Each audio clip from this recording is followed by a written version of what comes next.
तो आपण मैंने आम थंबनेल देखि जानुथिबे जे सतरे कोन पैरासिटामोल खाइले लिवर खराब होता है बा नहीं। तो यही विषय रे जानिया पे आमे ए वीडियो माध्यम रे आपण मानकू बतैया पे चेष्टा करिवु बा कहिबा पे चेष्टा करिवु जे सतरे कोन लिवर पैरासिटामोल नहीं खराब होता है। पैरासिटामोल बहुल मात्रा यूज करे आम लिवर खराब होता है। तो यही सब विषय जानिया निमंते आपण मानकू आम वीडियो को संपूर्ण भाव देखा पड़ो। वेलकम गाइज पुणी थे आपण मानक स्वागत करी आम यूट्यूब चैनल फार्मा ज्ञान ऑफिशियल को। तो दर्शक बंधु आरंभ करवा आज वीडियो को। तो आज वीडियो को आरंभ करने पूर्व आम जाना पैरासिटामोल कौन ता कौन कैटेगरी जाऊँगी तार फार्माकोलॉजिकल इफेक्ट कौन तार यूसेज कौन एवं तार साइड इफेक्ट कौन एवं शेष पैरासिटामोल को non steroidal anti inflammatory drug category रखा जाउछि। नॉन स्टेरॉयडल कहवा कारण होछि पैरासिटामोल रे जो मॉलिक्यूल तार रही ताहार मॉलिक्यूल रे कौन से प्रकार स्टेरॉयडल मॉलिक्यूल नहीं। जमती प्राय पैरासिटामोल स्ट्रक्चर आम वीडियो ऊपर शो होतो से देखिए एपटे स्टेरॉयडल स्ट्रक्चर शो करुवे देखिए कौन से प्रकार स्टेरॉयडल स्ट्रक्चर पैरासिटामोल ना। तो जब आम एनएसआईडी बा non steroidal anti inflammatory drug पर जब डिटेल्स कहवा तो बहुत बड़ वीडियो हो। तेणु जेहेतु आम पैरासिटामोल वीडियो बनाऊँ तेणु आम पैरासिटामोल को गोटे कैटेगराइज करनबू। तो यार क्लासिफिकेशन देख पैरासिटामोल जो ड्रग क्लासिफिकेशन आम देखा पैरासिटामोल कॉक्स 3 इनहिबिटर कैटेगरी जाउछि। ताको कोन कहंती ना एंटीपायरेटिक एनाल्जेसिक आउ माइल्ड एंटी इन्फ्लेमेटरी एक्शन। ताहार माइल्ड माने बहुत कम परिमाण रे एंटी इन्फ्लेमेटरी एक्शन थाए। आपण माने बार बार शुणुथिबे कि कॉक्स होउछि साइक्लोऑक्सीनेज एंजाइम को कॉक्स कोन शॉर्ट फॉर्म रे। कॉक्स साधारणतः प्रोस्टाग्लैंडिन सिंथेसिस रे हेल्प करता है जो प्रोस्टाग्लैंडिन की पेन फीवर एवं इन्फ्लामेशन पाई रेस्पॉन्सिबल होता है। सेटा गोटे लोकल हार्मोन आमर हिस्टामिन भली। कॉक्स को तीन भाग में विभक्त कराई आपण मैंने डायग्राम में देखि पारथुए। जेमती कॉक्स 1 रो फंक्शन देखिया गले कॉक्स 1 आमर हाउसकीपिंग भली काम करता है जहाँ की गैस्ट्रिक प्रोटेक्शन और रेनल फंक्शन को मेंटेन करिवारे हेल्प करता है। कॉक्स 2 होउछि इंड्यूसिबल एवं इनसिग्निफिकेंट अमाउंट रे आम बॉडी रे प्रेजेंट थाए एवं यह इन्फ्लेमेटरी एवं पैथोलॉजिकल एक्शन समय यह सीक्रेट होता है। एबे तृतीय देखिए कॉक्स 3 साधारणतः पेन और फीवर रे इन्वॉल्व होता है एवं यह पैरासिटामोल द्वारा इनहिबिट होता है। Anti inflammatory action COX 3 inhibitor कम थाए एते न थाए जेमती कॉक्स 2 और कॉक्स 1 रे जेमती एंटी इन्फ्लेमेटरी एक्शन थाए यार इन्फ्लेमेशन प्रति जो प्रतिक्रियाटा बहुत कम रही है।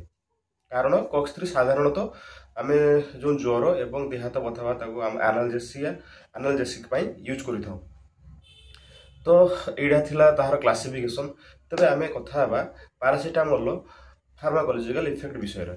पैरासिटामोल केवल आपण माने जानिथे कि आमे ज्वर हैला पैरासिटामोल यूज करता। हां एटा सत्य कथा कारण जेहेतु पैरासिटामोल कॉक्स 3 इनहिबिटर को इनहिबिट कॉक्स 3 एंजाइम को इनहिबिट करि थाए तो सेटा आम देह रे ज्वर कम करिया पई साहाय्य करिଥାଏ। तेबे आमे देखिबा जे ज्वर आमको कहीं होता है। ज्वर पाई विभिन्न कारण थाए किंतु स्पेसिफिक जिनस आमे आपण पई आनिचु एडा आमे आपण डायग्राम आकार रे आपण बुझाइबा चेष्टा करिवु।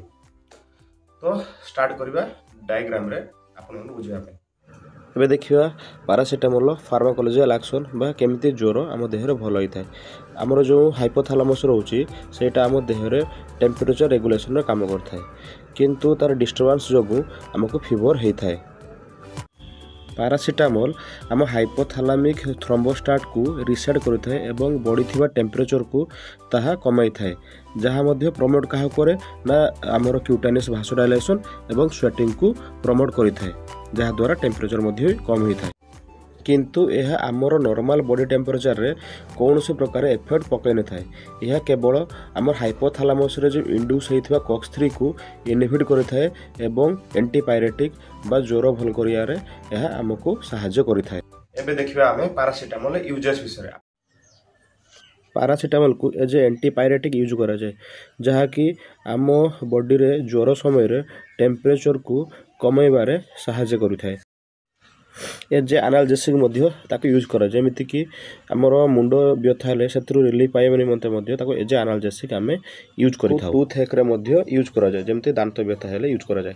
डिस्मेनोरिया रे आमे यूज करथाउ जेमिति कि पेनफुल मेंस्ट्रुएशन एवं मेंस्ट्रुअल क्रैम्प रे एज एनाल्जेसिक आमे यूज करिथाउ।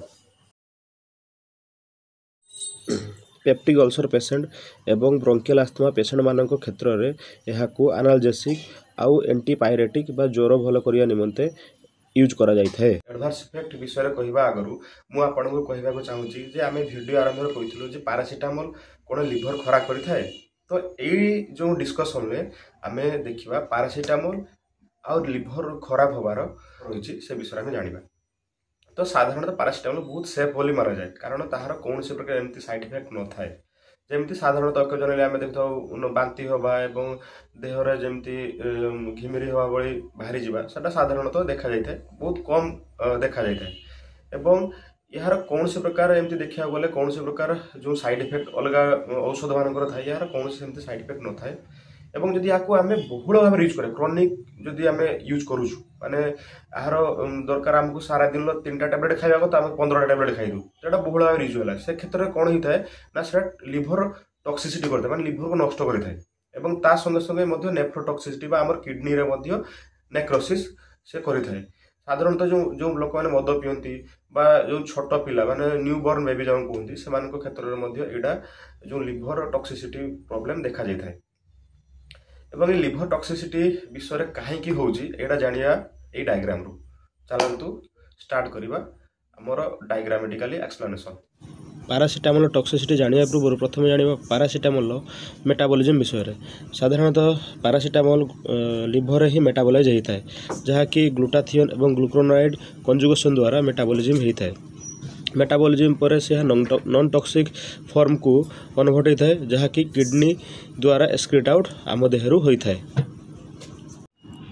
एबे आरंभ करिया पारासीटामोल टॉक्सिसिटी ऊपर। Paracetamol toxic metabolite glutathione conjugation द्वारा आम देहरु एक्सक्रीट आउट होता है जहाँकि आम देहर कौन से प्रकार हार्मफुल इफेक्ट पकाई न थाए। तो जदि आम कौन से कारण पारासीटामोल हाई डोज नहीं था मतलब आवश्यकता अनुसार बहुत परिमाण जब पारासीटामोल आम इंटेक करें तेरे कौन होता है ना आम लिभर थी ग्लूटाथियन लेवल को ताहा कम कर दे थाए जहाँफल कौन हुए ना जो पारासीटामोल जो टॉक्सिक मेटाबोलाइट नापकी सेटा आम लिभर प्रोटीन को कोवैलेंटली बाइंड करता है लिभर नेक्रोसिस बा लिभर को खराब कर दी थाए।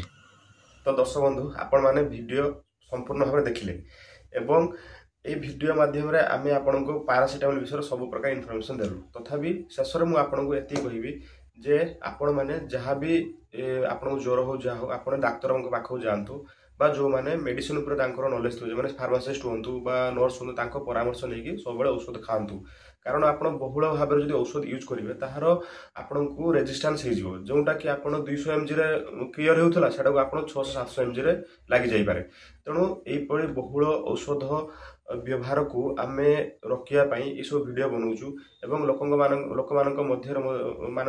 भितर एक सचेतनता आने ये वीडियो बनाऊँ। तेणु आपण रिक्वेस्ट जदि आपण देह खराब है निकटस्थ डाक्तखाना जातु डॉक्टर को परामर्श नियंतु। एवं पारासीटामोल आप देखते साधारण ओटीसी ड्रग माने ओवर द काउंटर ड्रग ताको बिना प्रेस्क्रिप्शन आप नहीं पारे। अब आम इंडिया रे होचे बिना प्रेस्क्रिप्शन प्राय लोक नौचंती ता बेले नुहे आपण मन इच्छा जाइए औषध दुकान किणिले ताको इंटेक करले ना सेटा भूल कथा। आपण को देह खराब होची तो आपण निकटस्थ डाक्तर जातु बा आपण पाखरे जो कौन हेल्थ सेक्टर काम करता लोक जमी फार्मासिस्ट हूँ बा नर्स हूँ परामर्श नहीं आप औषध खातु। तो आम बहुत जिन देखी औषध देखी था पछर लिखाई था शेड्यूल एच माने एटा प्रेस्क्रिप्शनल ड्रग। तो पारासीटामोल सेमती किसी लेखा न थाए तेणु ता नुहे जे आपन ताको नहीं खाई नेबे। तेणु आपन अनुरोध आपन यदि देह खराब हुए ताने देह डॉक्टर के पाखु जातु तांकर परामर्श नहीं औषध खातु बा सेवन करंतु। तो एतिक थला आजिर वीडियो रे पुणी देखा आउ एक नुआ इंटरेस्टिंग वीडियो नहीं। जदि आपको आम वीडियो भल लगी था तेज लाइक शेयर सब्सक्राइब कर जमा भूलें। एवं आम कौन वीडियो इम्प्रूवमेंट करें आपण कमेंट माध्यम आमको जनातु। एतिक रोचे। जय जगन्नाथ।